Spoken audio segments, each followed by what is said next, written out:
Hello UBC, it's December 5th, 2011. I'm Brian Platt and you're watching the Ubyssey Weekly Show.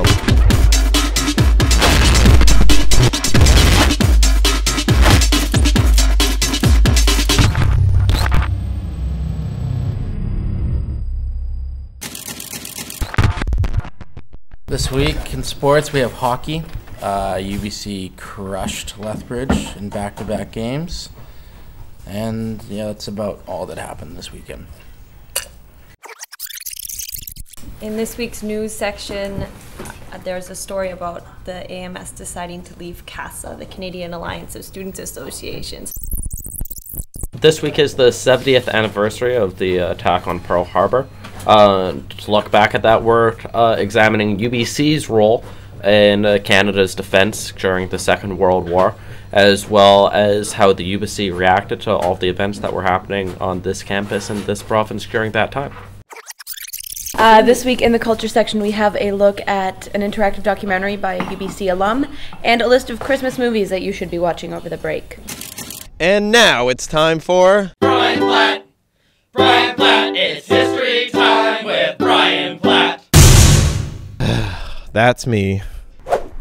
We're here today at the beautiful Museum of Anthropology, and I hope you've all had a chance to visit it during your time at UBC. But we're here today because it's the 70th anniversary of the Pearl Harbor attacks. And did you know that during World War II, this was the location of Vancouver's primary defenses against the Japanese attack? It may not look like it today, but if you head around to the west side of the building, you can still see evidence of it. Over here, you can see what remains of the meter-thick reinforced concrete infrastructure that the Point Grey Battery was built on when it was in operation over half a century ago.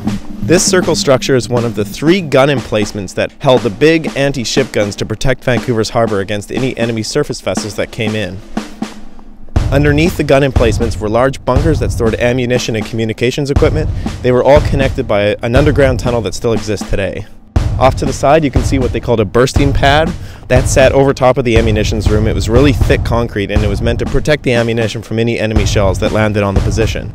During World War II, all of the trees were cleared out along here so that the gunners had a clear view down across the harbour mouth. Closer to the cliff's edge, there was also a few anti-aircraft guns that would protect against any planes that might come in to attack the city. There was a few other anti-ship defense sites. One was right across the harbour mouth at Point Atkinson, and the third main one was underneath the Lionsgate Bridge at a place called Narrows North. One of the centerpieces of the museum is the Bill Reed sculpture called Raven and the First Men. When Arthur Erickson was designing the museum, he knew that some of the gun emplacements were going to interfere with the building itself, so he suggested to Reed that the sculpture be made to fit right on one of the gun emplacements. So today, Raven and the First Men sits on what used to be the mount for gun number 2 of the Point Grey Battery.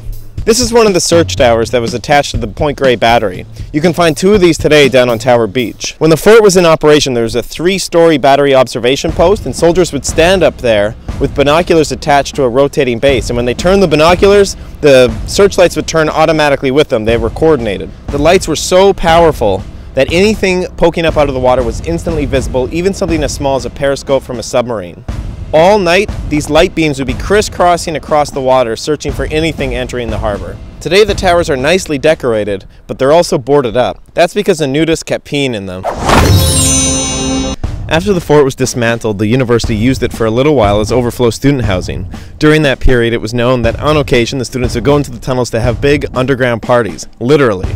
Today, the tunnels are used by the museum for utility lines and other storage.